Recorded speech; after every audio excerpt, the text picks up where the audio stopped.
I am, as advertised. Neil Satterlund, Alameda County Against Drones.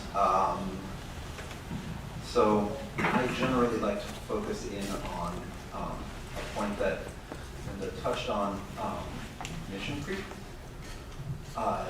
The argument is that we need drones for this, list of sort of grave public safety outbreaks.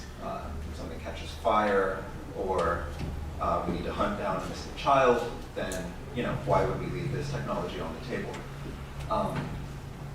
The argument always strikes me as sort of secretly ominous because it sounds so much like the argument that gets used to sell other police militarization, like I think the sterling example is SWAT teams. SWAT teams started to roll out in the 60s and more in the 70s in response to the argument that was put before legislatures and police departments to explain why they were necessary was always premised around some specific horrible event like the clock tower shooting or heavily armed bank robberies. And the claim was that we needed these massively armed police units to respond to emergencies of that kind. And then SWAT teams sort of became the norm. Lots and lots of people had them. They were getting deployed to respond to huge public emergencies. But as the technology sort of settled in and everybody became accustomed to it, it soon became clear that there wasn't an excellent reason for the police to leave their funnest toy in its box most of the time. And so more and more, well, first of all, the rate of deployment of SWAT teams is going up exponentially. When they were first rolling out, they would get used several times a year. There were a couple of hundred SWAT deployments in the late 70s. Now I think the last estimate I heard was either 40 or 50,000 deployments a year.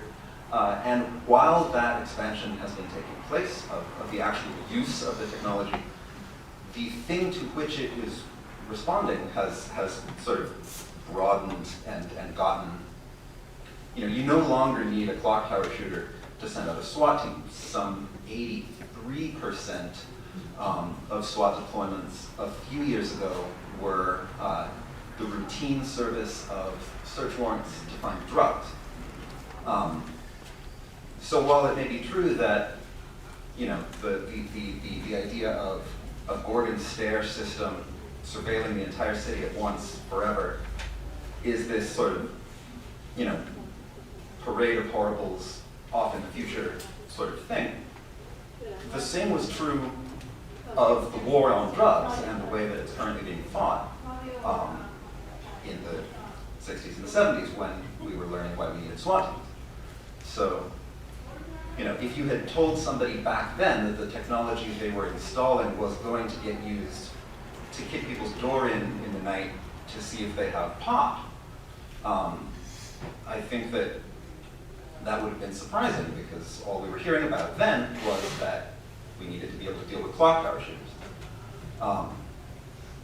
So I do not know what sorts of restrictions on drone use would be enough, because I do not know what currently unforeseeable mission drone use is going to creep into.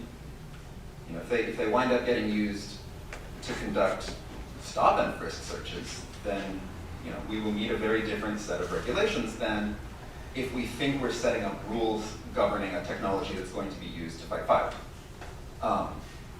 And so given that sort of fundamental unpredictability of where this technology is going to go in the future, I think we should be deeply skeptical in the present of believing that we are capable of setting up systems of rules that will protect us against whatever that is going to be.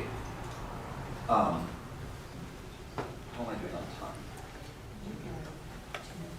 Okay, then I'll go to sheriff at the hearing that we had.